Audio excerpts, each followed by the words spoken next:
as far back as 1973. That was in September 1973 on Radio Nigeria Kaduna, and well documented. He says it's a match between Kaduna Rocks and UNTL.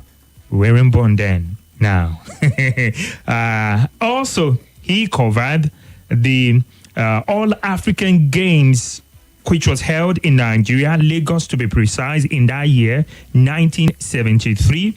Now, listen to this. He has attended 7 Africa Cup of Nations. He was there when Nigeria won the Africa Cup of Nations on home soil in 1980. He was also there in 1984, 1988, 2000, when Victor Ikpeba on home soil again.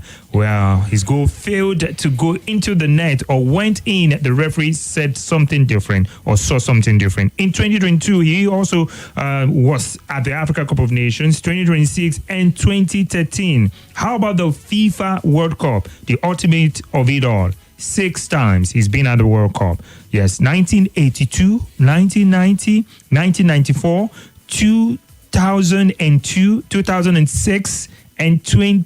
Oh, I think I missed that. 1982, 1990. Okay, for the World Cup. 1994, Nigeria's first World Cup. Before Nigeria qualified for the World Cup, he's been attending World Cup. Also 2022, 2006, 2010, then 2002, not 2022, by the way. And also, he's been at the Olympics Games 3 times. He was there at Atlanta when Nigeria won the Olympic gold medal in football, and also the first individual gold medal out there at the Olympics. That's in Atlanta. Also in Barcelona 92, Seoul 88. He's also been there when it comes to football in Nigeria. Former chairman, Sokoto State Football Association for 3 years, between the year 2000 and 2003. He was also a senior special assistant to Honorable Minister of Youth and Sports between 1995 and 1998. Well, Abuja, do you have an incline about whom I'm talking about? Well, if you are thinking what I'm thinking, well, let me give you one more, okay? One more, maybe this, we give him away, a former Director General of the National Broadcasting Commission, NBC. Please, Abuja, help me welcome, yes, Dr. Danladi Bako. Good evening, sir. It's a pleasure to have you on The Frenzy this evening. Good evening, Bumi, Sports Prime Minister. Good evening, Nigerians. Good evening, Prince Will. And everybody else on YouTube and all the platforms. I'm delighted to be here. And I feel at home because all my life I've lived in the studio, both radio and TV. Before we got onto TV, we started off with radio. Imagine those days I had to open a radio station at 4 a.m., the continuity announcer was 3 days a week for the continuity announcer in Kaduna and in Sokoto. So I would leave my house at 4:30, trek to the station, collect the key from the security men, put on the transmitters, and do all that stuff and run my shift till 11. So it's in my blood, really. When you do that from age 16 to 66, close to 50 years, wow, it's in your blood, truly and truly. Incredible. What really lured you into broadcasting? The first fascination was as a kid. My parents had this radio.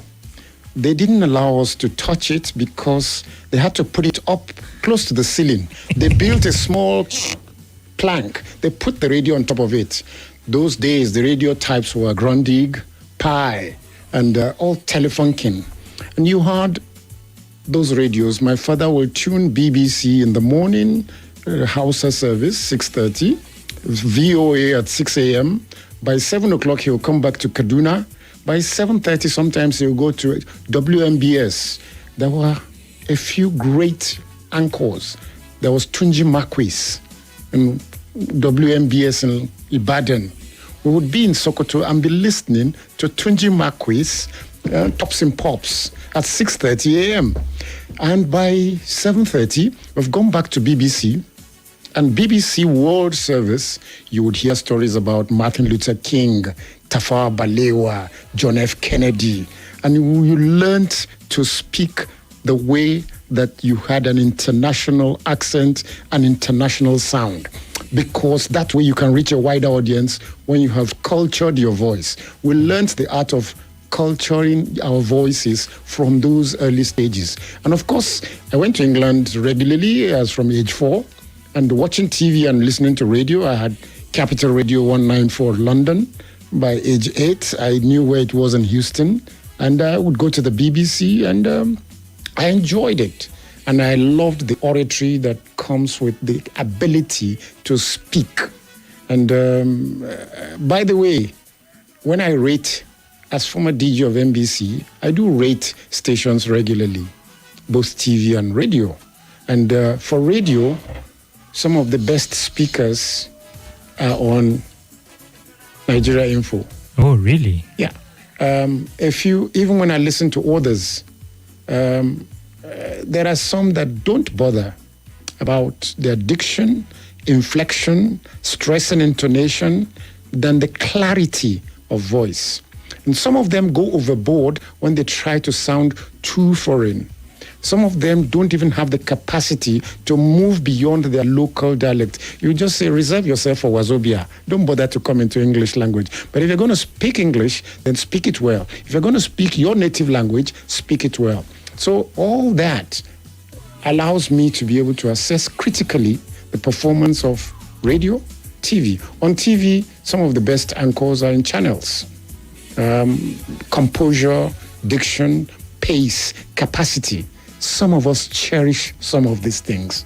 And whether you like it or not, for me, as a person, the capacity to be able to communicate well in clear, distinct, free, simple language makes you a totality of your persona is attached to it.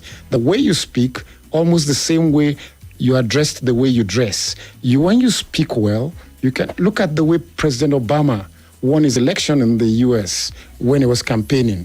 He was flowing. He literally wowed everybody.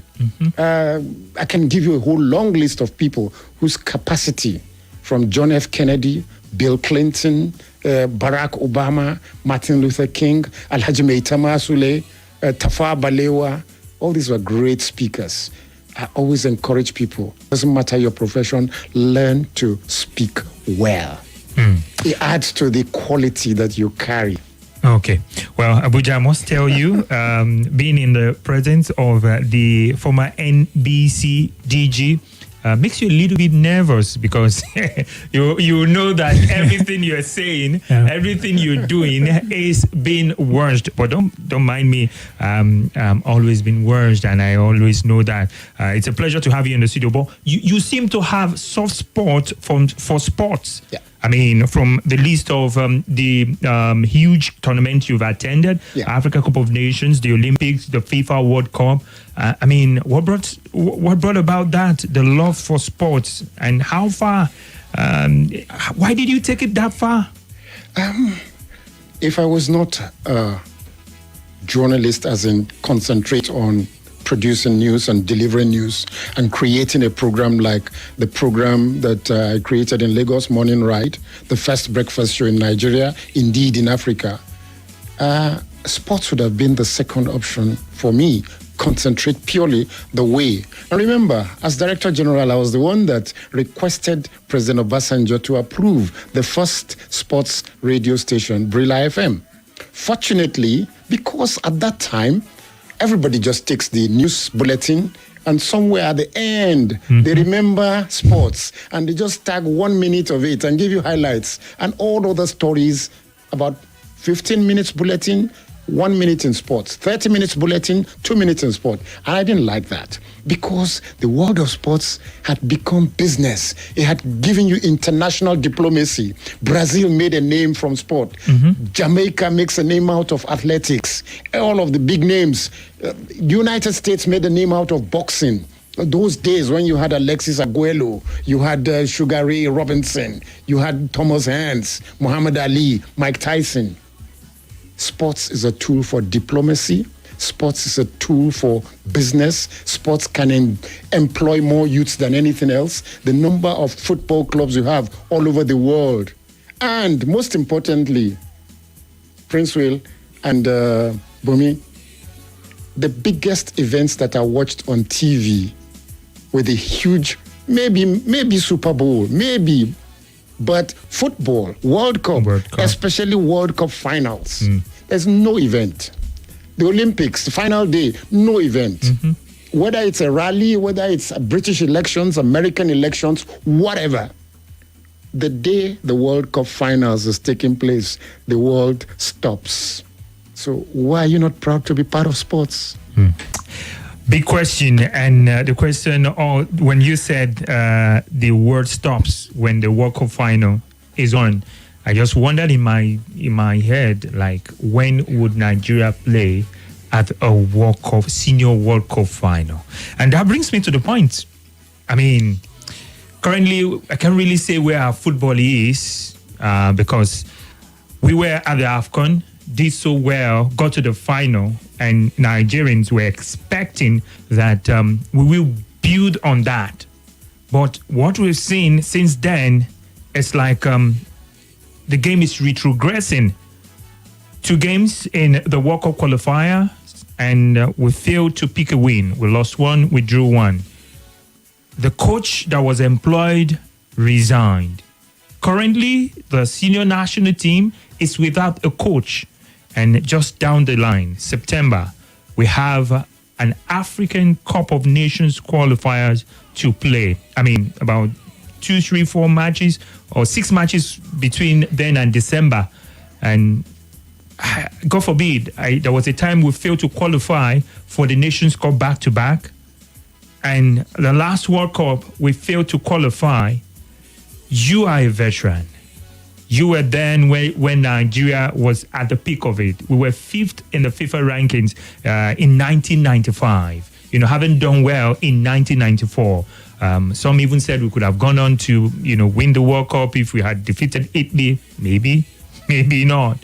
But looking at what's been happening now and what you witnessed while you cover the World Cup, the Nations Cup, and not the likes of it, what exactly is going wrong with Nigerian football? Or is this what you expected? Well, the factors that inhibit our progress are numerous. Some of them are self-induced. Okay. Some of them are environmental. Some of them are political. Let me take you back a little bit, both of you gentlemen. Once upon a time, the chairman of the Football Association was picked by the president of the country. And you've had justices of the Supreme Court, Ipeazu, as chairman of FA. You've had Air Commodore Samson Omerua. You've had Air Commodore Tony Kazobo, 2-star generals, 1-star generals. They ran football. So from top, these people had training. Just a simple thought. Compare the quality of FA chairmen you've had those years I've mentioned and the ones you have today. Look at their growth levels. Look at their capacities. Look at who they are and what they possess. And compare with some of the people today that are chairmen of FA. With all due respect, the last four chairmen of FA or FA chairmen or presidents as they're called now, for me, is the starting point.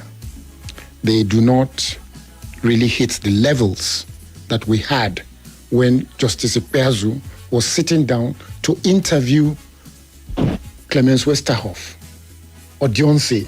There were 3 of them that came for that interview. I was there in 1988-89. And remember that Justice Ipeazu was sitting down there and all the FA chairmen that had come after, including Abdul Mumin Aminu, they had not necessarily military training that was responsible, but there was certain levels of basics that they understood. Men and materials and deployment of resources. Thereafter, the choices of who after the FA chairman, the choices of who is your national team coach and the levels of the coaching staff in your country. Both of you said some very crucial things. I think Prince will mention that the quality of coaching in Brazil had probably left a lot to be desired. I have advocated many times that you need to literally take all the Division 1 teams in MPFL. The NNL should submit one assistant coach, all of them. Take one assistant coach from every of the team, MPFL, one of the assistant coaches in NNL, bring them together, keep them for 3 months, and bring a series of variety of coaches. Van Gaal, this gentleman that went to Copa America, Marcelo Bielsa, from not qualifying Leeds in England for the Premiership, he's gone to Colombia and turned the place apart. The same thing with Ragnick, the Manchester United coach. See what he did with Austria.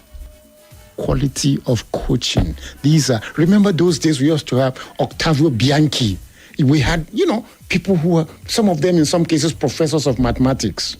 In Nigeria, there was a time all of our coaches were barely Kelechi Emetiole, Beatrice Bewarang, Monday Sinclair. You ask them, why are we playing this pattern? They say, now so coach teach us, now so then teach us before. They would not exactly analyze for you why they were playing the patterns they were playing. So you needed to have 1 week with an Alex Ferguson, another week with Van Gaal, another week with Arsene Wenger, another week with Mourinho, then go to the Southern American continent, bring 5 weeks, then take them 3 weeks to practice with each of their teams under your supervision. 8 weeks of serious work. All the coaches, all the teams you submit one coach. The level of coaching is poor. What the Nigerian players have is energy, enthusiasm. Look at the last, what was the World Cup? Of Nations? No. The last match we played. Yeah, World Cup qualifier. World Cup qualifier. Who was the Nigerian local boy that came in? Sadiq Samaila or something? Yes, Smaila Sadiq. His tackles it was like Athletic Bilbao Butchers. He had some hard tackles. And because he needed to have that kind of polish, aggression, no problem. Excellent. He chased the ball down, what the Nigerian players didn't have, or Nigerian British players didn't have. He brought some energy. But that finesse to be able to read games, our coaches don't know how to read games because they're not trained. When you take a coach and ask him to move from a 4-4-2 to a 3-4-3, you need to explain to him why. And when they are going for the players, you ask a coach that, what are you picking for national team? In picking your national team, you could do two things. Depend on the players that are available to decide your formation, or if you have the luxury of the resources, if you don't have people who can do wing backs, like why play that 3-4-3, or why play a pattern that is 3-5-2? Why play? If you know you can afford the full backs, the Eguavons, then the midfield, the Uche Okafors. If you know you could have this Keshi, you have a strong Keshi, you build your team in a way that, the linchpin before, and you have to decide, are you going to play a pyramid in the midfield or you're going to play? You need to be able to know. And if you're going to, what are the kinds of players that you have? Are you going to depend on your left-footed players who will turn, or inverted fullbacks? Zinchenko, etc. Are you going to? So unless these coaches know the level of the league, you all saw the MPFL. Fantastic. You guys have done so well promoting the MPFL. So much. But why are the stadiums still empty, even when the Premier League is not on? The stations, the football that is being played, one or two occasional fantastic dribbles, one or two occasional goals. But I was in Onikon Stadium the day Austin Okocha played against Enugu Rangers versus ACB. Ben Osi Umuna was the owner of Rangers at that time. He brought them to Onikon Stadium. Okpara was in goal for ACB. Okocha came in the middle of the game and he scored a beautiful goal. 1991. 92. Finidi George, last game before he went to Ajax, was in Onikon Stadium, Sharks versus Leventis United. So Sharks versus Berger in Lagos, Onikon Stadium. Those times you had coaches that worked hard, but they were short in terms of capacity. A large part of the products that we take from here have a lot of energy, sheer talent, but the polish is weak. So if you have taken the FA chairman that makes decisions, those decisions have to do with where do they camp, where do they go, what kind of trainings do you have, what kind of friendlies do you have before a tournament, when a chairman walks into a dressing room and the players are there are chairmen who walk into the dressing room and with the coach, they will motivate. What is Mourinho's greatest asset? Motivation, along with tactics. Wow.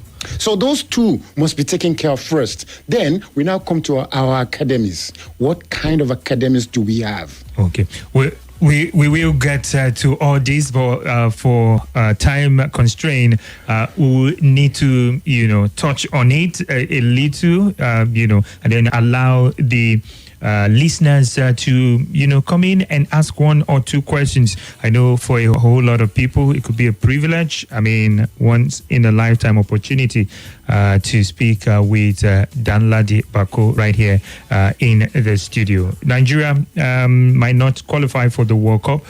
You've talked about some of the reasons why we might not be getting it right. The Nigeria Football Federation, we understand, are looking for expatriates, at least an expatriate, to take charge of the senior national team in conjunction with the sport ministry. You've talked about what used to happen during the military when government appoints the FA or now the NFF president, and what we have currently.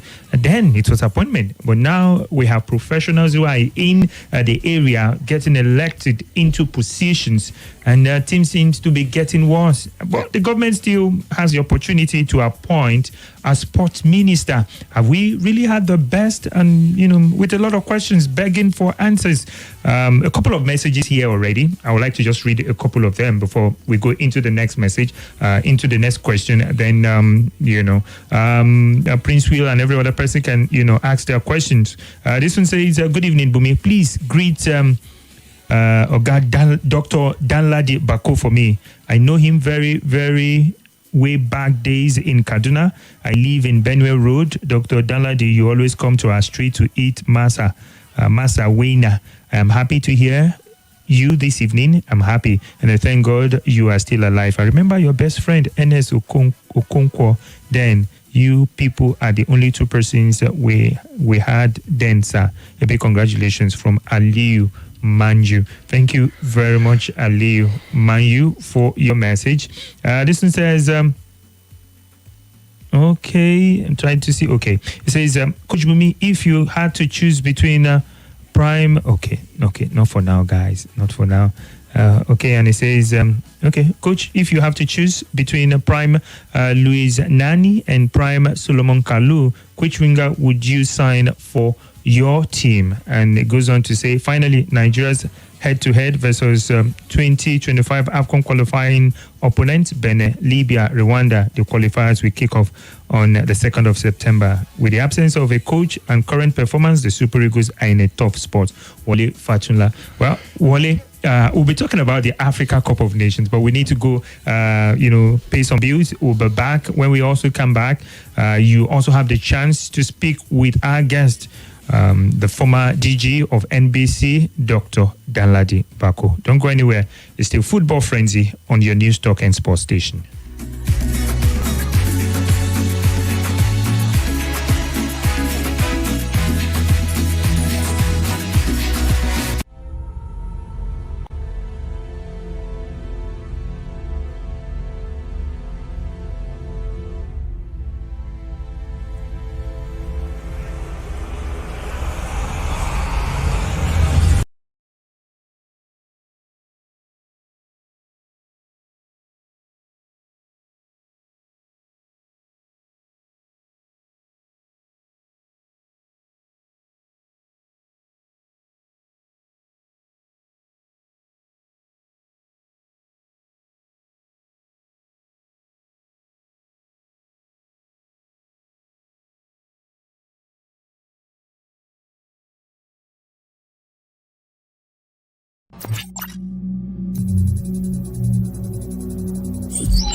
Audio Jungle.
This is Nigeria Info.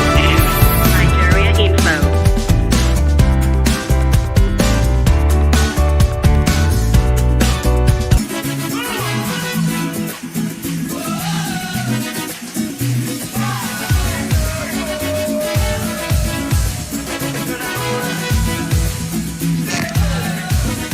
All right, Abuja is still football frenzy on your news, talk and sports station. My name is Bumi Blair. They call me the sports prime minister. You know it. There's only one sports prime minister anywhere in the world. I always advise, don't waste your data. Well, if you still want, why not Google it? You confirm for yourself. I always advise, don't waste your data when you already know what you're looking for. I'm not alone in the studio. I've got Prince Will, and we have a special guest on today's show. We have the former DG of NBC, Dr. Danladi Bako. Doctor, it's a pleasure once again to have you in the studio. And during the first set of questions, you talked about a lot about what used to happen in the past. You talked about the caliber of persons that were, chairmen back then, now NFF president, back then, the aura they carried, the level at which they command support compared to what we have now. While we were taking the commercials, you talked about, persons who are currently president or maybe in the last three editions or thereabout. Can these people actually, command, galvanize the fans to want to support their national teams even when they are in trouble like we have now? You mentioned some names. What happens to Segun Degbami? Can Kanu Nwankwo become the NFF president? Could JJ Okocha, who could push the fans, direct the people, become the NFF president? And yes, we don't have the pleasure of having those persons right now. But what we have is that, what we all know is that we want to go to the World Cup. You go to the streets, even in government offices, when they discuss Nigerian football, it's all about how can we qualify for the World Cup? And we've played the first 4 games, no win yet. We've drawn 3, lost 1. And we have 6 more to go. Currently, we don't have a coach for the Super Eagles. And it's been, first, let's have a local coach. The next, let's have a foreign coach. Now, at a point, the Nigeria Football Federation decided it was going to be a local coach. But eventually, he resigned. Some said he didn't get the support. He said himself he didn't get the needed support. At this point, looking ahead of what we have, the World Cup qualifiers, plus the Nations Cup qualifiers that will start in September 2nd to be precise. What do you think is the way forward? You also talked about coaching, that Nigerian coaches are not good enough. So are you invariably saying Nigeria should go for a foreign coach this period, and would that guarantee us a World Cup qualification ticket? For me, I always reserve the issue of the coach of any national team to basically merit, capacity, capability, energy, and drive. We saw Portugal employ Roberto Martinez. We saw England at that time had Sven Eriksson. We saw, even now, we've seen Marcelo Marcelo Bielsa, Bielsa. coach Colombia. Just get a good coach. Just the parameters you are looking for. First of all, there are coaches who, when they pick their teams, the players play for first the country, then they play for the coach sometimes. It's not something that is tangible. It's there, it's in their subconscious. There are coaches who a man does not have the self-confidence. He calls him, the man comes to the touchline, he just puts his arms around him and tells him, I want a goal in 10 minutes. Energy. And he tells him that this guy is weak on his left foot. I'll tell you, in 1989, when we played our World Cup qualifier for Italia 90, we were in the National Stadium, August 12, when Okparaji died. And remember, that team had two central defenders, Herbert Anijeku and what's his name now? The other gentleman. Now, Herbert Anijeku's turnaround was slow.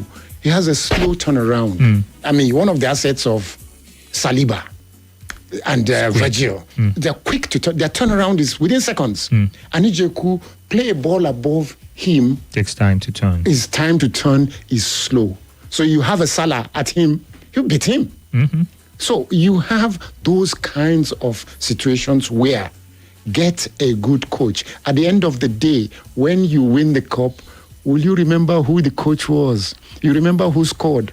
In fact, when England qualified 2 days ago, nobody was talking about Southgate. They were talking about Saka. Yeah. They were talking about Saka. So just get a good coach. The 11 boys on the pitch plus 5 substitutes will do the job for you. And the glory will be that who won the Atlanta Olympic Games gold medal? Nigeria. Then the next question might be, who was the coach? If you do remember to ask that question, then you say Bonfrere Joe.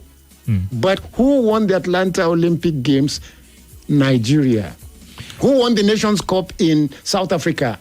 Nigeria. Then you remember Keshi. Who was the assistant to Keshi? Daniel Omokachi. But those are secondary issues. Just get a good coach.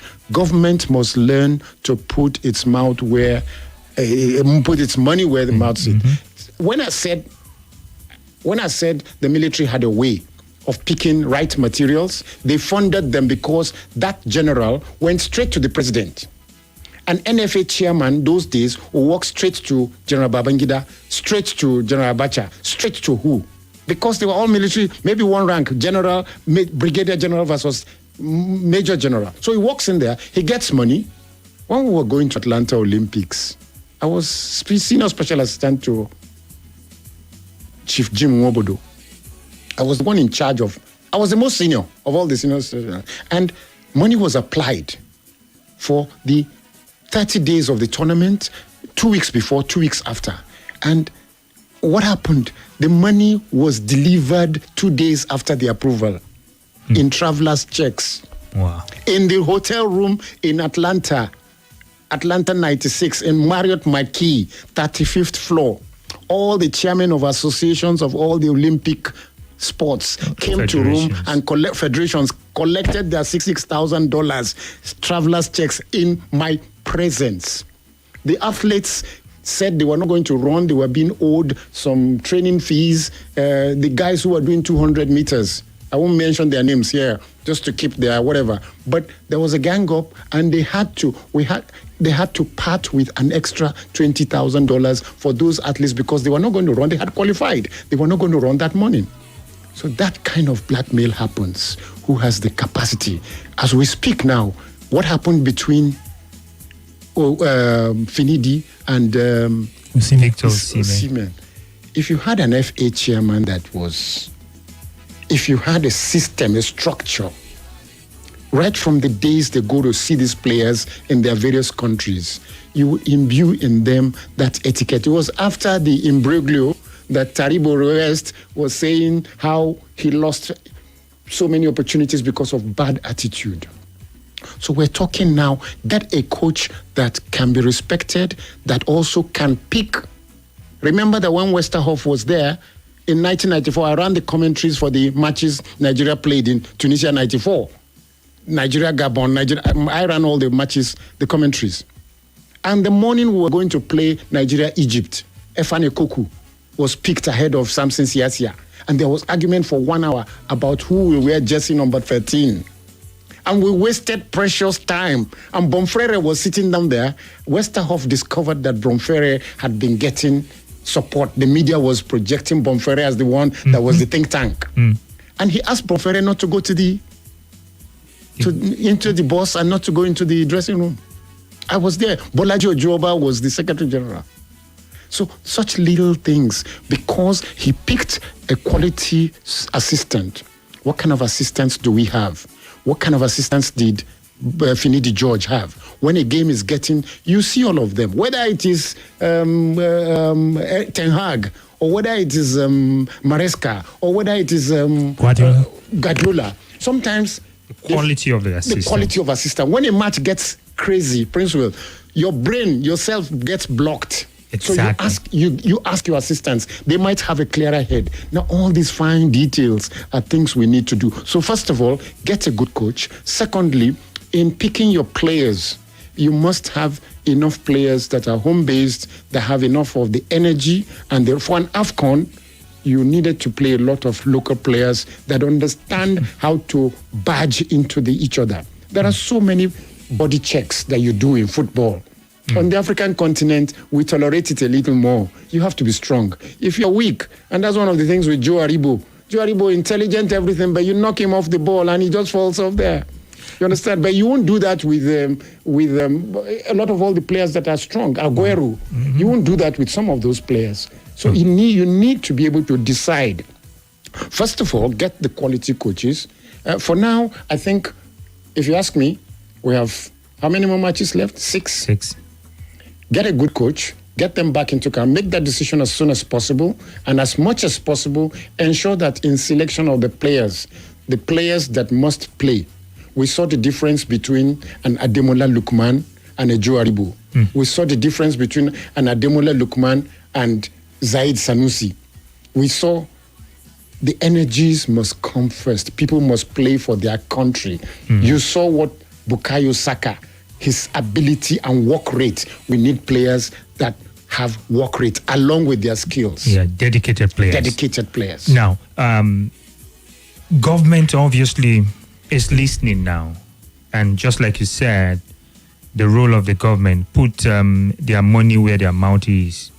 And the role of the government. In 2010, the government set up a task force to help Nigeria qualify for the World Cup. Was it to qualify or eventually, have a good outing at the World Cup? Yeah. It was, part of the proceed that was used to build the current NFFS building. Yeah.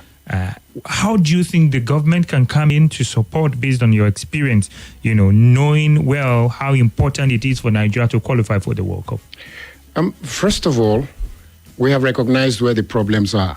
We know that the energies that are channeled from the administration, they don't have that kind of access. They cannot raise those kinds of monies. In fact, the argument goes on the media whether who will pay and who will not pay. We shouldn't be having that kind of argument. Yeah, we so pay the coach. We shouldn't be arguing about who is going to pay the coach. Sorry, sir. And the minister even said maybe there should be a GoFundMe thing, it's my very good friend. To get a new coach. I've known Senator for about 30 years now. Okay. I do not think that's the way to go. There are so many areas that you can do, you can take money from. There are so many subheads. There are so many things. There are so many security votes. There are so many little funds. I've been in government all my life. I mean, from level 8 in NTA to ministry to everything. So I know so many subheads. What you just do is virement. It's called virement. You move from a subhead and bring down. When the president brought out 12 billion to give to Ministry of Sports, how long did it take? The president we have, I think, is when he's convinced that you have a case, we have a president that can listen, who loves football. We believe that the minister must make a proper case for a coach that we can pay. I'm not saying just carry $200,000 and give to a coach per month. No. Negotiate properly, ensure that his CV is strong enough. There are those who will say, okay, when Westerhoff was coming, he didn't have a CV. But for God's sake, the world at that time and the world today is slightly different. Quite different. The technicalities that the local African teams have picked up is so amazing. And because everybody exports players now, so they all have experience with them. You saw Nsue, Equatorial Guinea. Did you bargain for Nsue before the Nations Cup? No. You didn't bargain for Nsue. So we need to be able to do that. Government, President Tinubu is a listening leader. I believe he will step in if he knows that we need a quality coach that we need to pay, give him a 1-year contract to qualify for Nations Cup, renewable by yearly renewal. Just give him. Some of you will say, oh, give him 4 years so that he can prepare. No. Give him that 1 year. Let him take us, qualify for the World Cup and take us enough for, we review his whatever. Then ensure that you just pick. There are so many people who will gladly donate $200,000 for the first 6 months and pay that coach. Then, as I said, we went into this business of picking foreign-based Nigerians to come. Not all of them are good enough. Not all of them can survive the hard games of today. Not all of them are high quality. Not all of them. So we must be discreet. And we must now begin to make up our minds who are our first 11. Sometimes we don't even know who our first 11 are. That's for the coach to eventually for the coach to decide. When we come back, we'll talk about maybe there's a need for a code of conduct for the Super Eagles. What really has happened in the last few weeks leaves much to be desired. But quickly, let's take some calls. Let's take some reactions from our listeners. 07009510000. You can also call 08095974869. You need to go straight to the point. Tell us your name, where you're calling from, and quickly hit the nail on the head. But let me take this particular reaction on the WhatsApp portal. It says, here we are. Finidi never had an assistant. That's coming in from Leo, reacting to Dr. Danladi's comments about the need for a quality assistant. Let's go to the WhatsApp portal. Let's take our first call for tonight. Hello, good evening to you. Good evening, Mable. Good evening, Principal, and good evening, Dr. Danladi Nasser. My name is Ibrahim. Yes, my name is Ibrahim. I've really learned a lot, and I think I really appreciate your presence today. My question is, considering the situation we are in this country, would you say, sorry, sir, I want to put you on the spot now. Would you say our present local coaches now, in terms of the politics that revolves around this Super Eagles, so-called NFF, would you say a local coach can take us anywhere in this country? Considering the fact that we know, apart from the technical know-how, you need to know how to deal with some superiors, quote and unquote, in the glass house. Would you say a local coach can take us anywhere? That's my own question. Thank you very much for your contribution. I think that we're developing. That's what I would say. I didn't approve of all the other former coaches. I listed them to you. Some of those local coaches of stationery stores, Abdullahi Bebe, Fatai Amao, there are lots of them. Keep them at the under 16, under 20 level. For an international battle where you're going to play in the Allianz Stadium in Germany, or you're going to play in a stadium in Stuttgart, you get overwhelmed by the presence and the crowd support these days. The 12th man has become a serious issue. Even the coaches get overwhelmed, talk less of the players. So for a coach that is coming from Ajegunle, or one that is coming from Rumuola in River State, or one that is coming from Onitsha, he would think he's in a different world. So he needs to be able to understand the psychology. A lot of it is mental. So for me, the coaches that are coming back, and I praise for today. By the way, I wasn't saying that Nigerians should employ the military tactics of those years by appointing president. No, there's a process. You need to encourage people who would see the system as hospitable. Eshegun Odegbami and Adokia Masiemeka and all these people will not come into a system they know is corrupt or corruption-ridden or poor quality unless you fleece that system. Then the high-quality people. If you give me $100,000 to be NFF chairman, I wouldn't accept it because I know the characters there will do everything to sabotage me. And Then, just before I finish, the coaches that have come back from their playing abroad are adding quality to the National League and Nigerian Professional League now. We have 2 of them now. We have Finidi George, Rivers United. We have Amunike Heartland.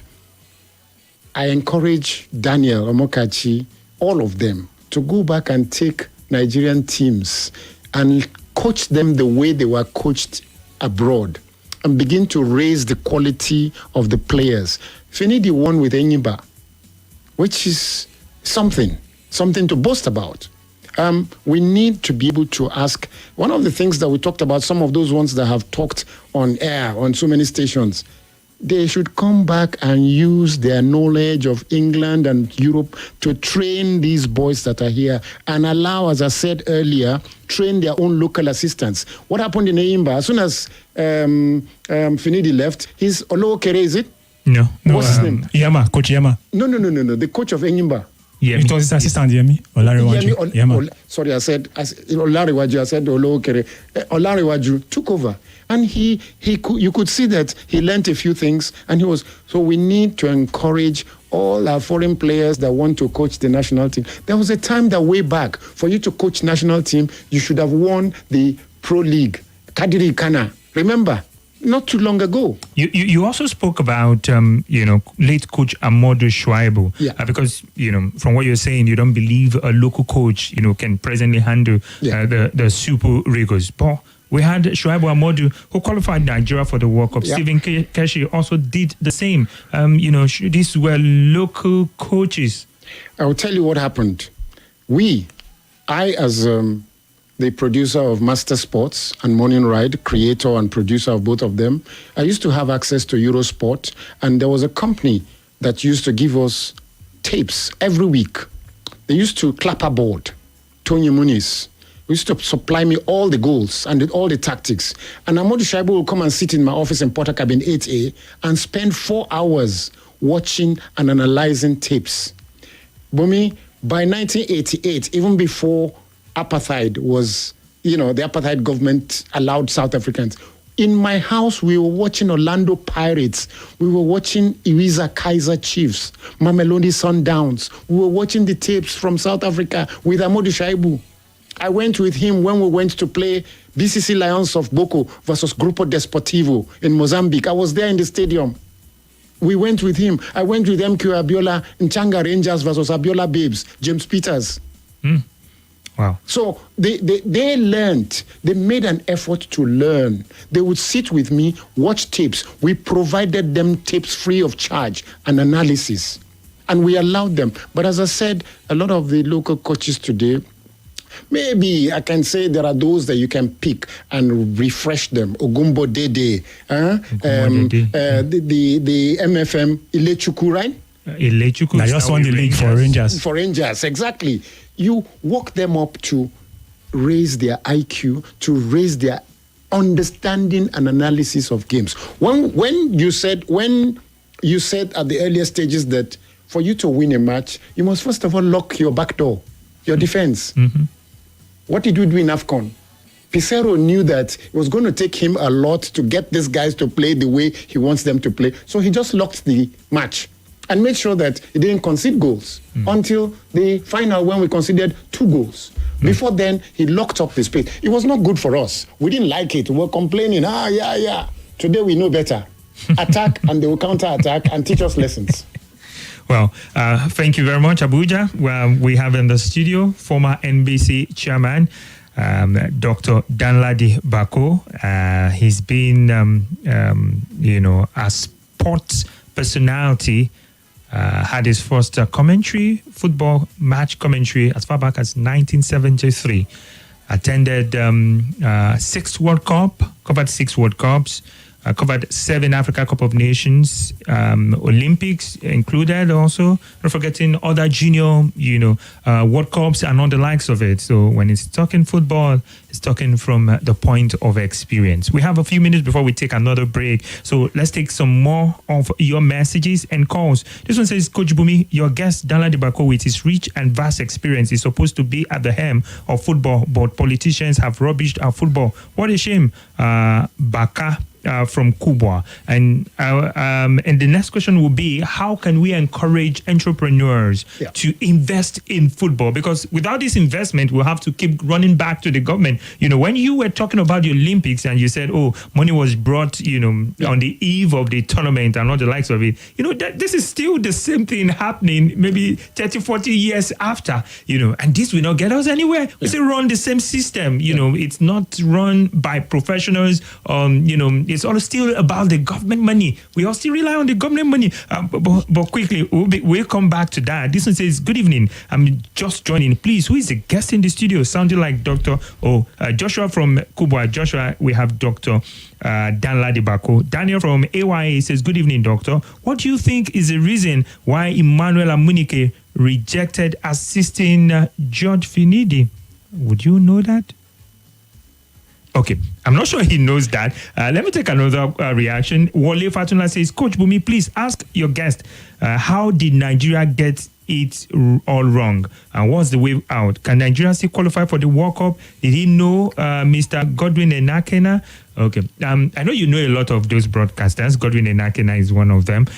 Or maybe when we come back, you can tell us, you know, how much actually you've affected the sports industry as a veteran journalist. We were speaking off air. You told us, you know, some of your creations and including personalities and all the likes of it, so that a lot of us can learn and create people and, you know, things that will outlive them.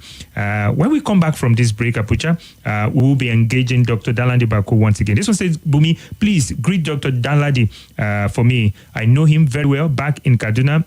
Okay, I think I've taken this particular message. All right, we won't be able to squeeze in any call for now until we come back from this break. So it's still Football Frenzy, your news talk, and on your news talk and sports station, 95.1 Nigeria Info.